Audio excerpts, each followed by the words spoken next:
રાજકારણના નિષ્ણાતોનું કહેવું એમ છે કે જો કોંગ્રેસ જે ગયા વખતે જેટલી સીટ જીતેલી એમાંથી માત્ર 38 સીટ જો વધારે જીતી જશે તો ભાજપનો આખો ખેલ બગાડી શકે છે।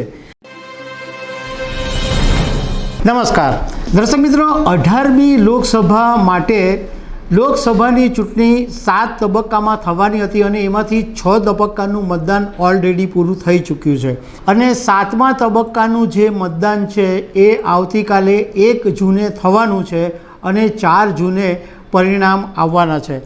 પરંતુ અત્યારે રાજકારણના નિષ્ણાતોનું કહેવું એમ છે કે જો કોંગ્રેસ જે ગયા વખતે જેટલી સીટ જીતેલી એમાંથી માત્ર 38 સીટ જો વધારે જીતી જશે તો ભાજપનો આખો ખેલ બગાડી શકે છે। એટલે કોંગ્રેસ જો ખાલી 38 સીટ વધારે આવે તો ભાજપની ગેમ ઓવર થઈ શકે છે। આ એક એનાલિસિસ છે, તો એના વિશે તમારી સાથે વાત કરીશું। મારું નામ રાજેશ શાહ છે અને તમે જોઈ રહ્યા છો ખબરછે.com। દર્શક મિત્રો, 2019 લોકસભાની જ્યારે ચૂંટણી થઈ ત્યારે કોંગ્રેસને માત્ર 52 સીટો મળી હતી અને 17 રાજ્યો એવા હતા કે જેમાં કોંગ્રેસને એક પણ બેઠક નહોતી મળી। 2019ની અંદર ભારતીય જનતા પાર્ટીને એટલે ભાજપને પોતાને માત્ર 303 બેઠકો મળી હતી। હવે 2024ની વાત કરીએ તો 2024માં કોંગ્રેસે ગઠબંધન કર્યું અને એ ગઠબંધનનું નામ ઇન્ડિયા ગઠબંધન આપવામાં આવ્યું। તો એવા વિસ્તારોની અંદર કોંગ્રેસે પોતાની બેઠક છોડી દીધી છે જ્યાં પ્રાદેશિક પક્ષો મજબૂત હોય અને આ વખતે કોંગ્રેસે 328 ઉમેદવારો મેદાનમાં ઉતાર્યા છે, જ્યારે 2019ની અંદર કોંગ્રેસે 421 ઉમેદવારોને મેદાનમાં ઉતારેલા। 2014 અને 2019ની લોકસભાની ચૂંટણી પર જો આપણે નજર રાખીએ તો હિન્દી બેલ્ટ એટલે કે ઉત્તર અને પશ્ચિમના જે રાજ્યો છે એમાં ભાજપની એક તરફી જીત હતી। એટલે ભાજપે એક તરફી જીત આ જે હિન્દી બેલ્ટ છે એમાં મેળવેલી હતી।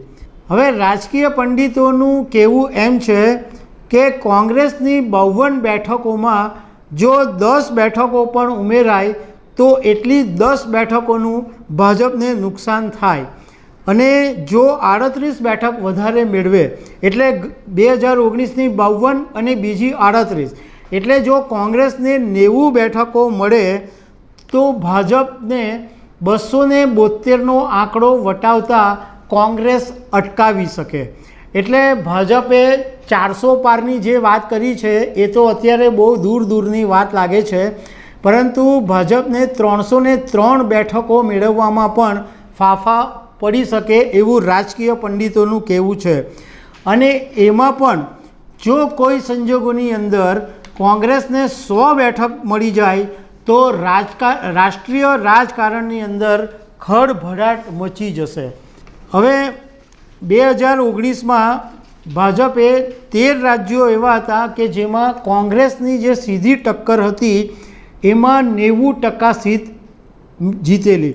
એટલે ભાજપની સામે માત્ર કોંગ્રેસ હતું એવા જે 13 રાજ્યો હતા એમાં ભાજપે 90% સીટ મેળવેલી। એમાં મધ્યપ્રદેશની અંદર 29માંથી 28, રાજસ્થાનમાં 24માંથી 24, છત્તીસગઢમાં 11માંથી 9, હરિયાણામાં 9માંથી 9, બિહારમાં 2માંથી 2, ઝારખંડમાં 7માંથી 7, હિમાચલમાં 4 બેઠકમાંથી 4 ભાજપ, જમ્મુ એન્ડ કાશ્મીરમાં 2 બેઠકોમાંથી બંને 2 બેઠક, દિલ્હીમાં 5માંથી 5, ચંદીગઢમાં 1માંથી 1, પંજાબમાં 3 બેઠકોમાંથી 2 બેઠકો જે સીધી ટક્કરવાળી હતી એની વાત ચાલે છે તો 2 બેઠકો ભાજપે જીતેલી।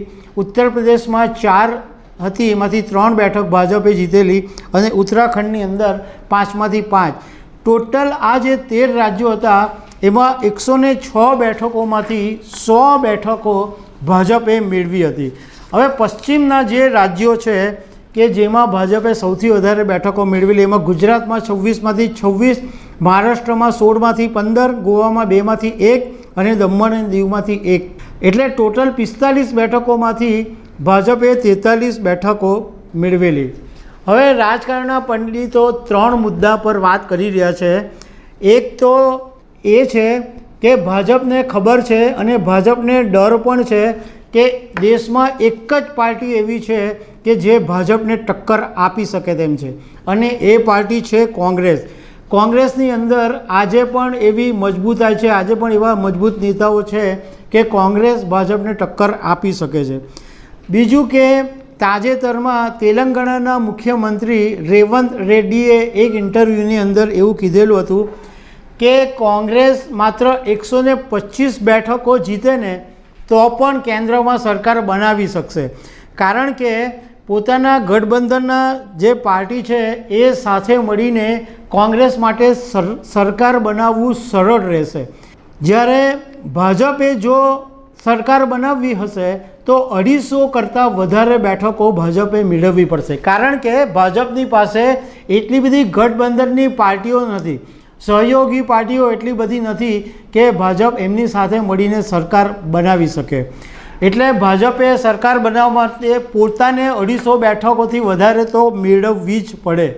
આ જે રાજકારણના જાણકારો છે એમણે એક એવો દાખલો આપ્યો કે 2004માં કોંગ્રેસ પાસે 145 બેઠકો હતી અને ભાજપની પાસે 138 બેઠકો હતી, એટલે કોંગ્રેસ પાસે 7 બેઠકો વધારે હતી અને કોંગ્રેસે ગઠબંધનના સહયોગથી તે વખતે સરકાર બનાવેલી.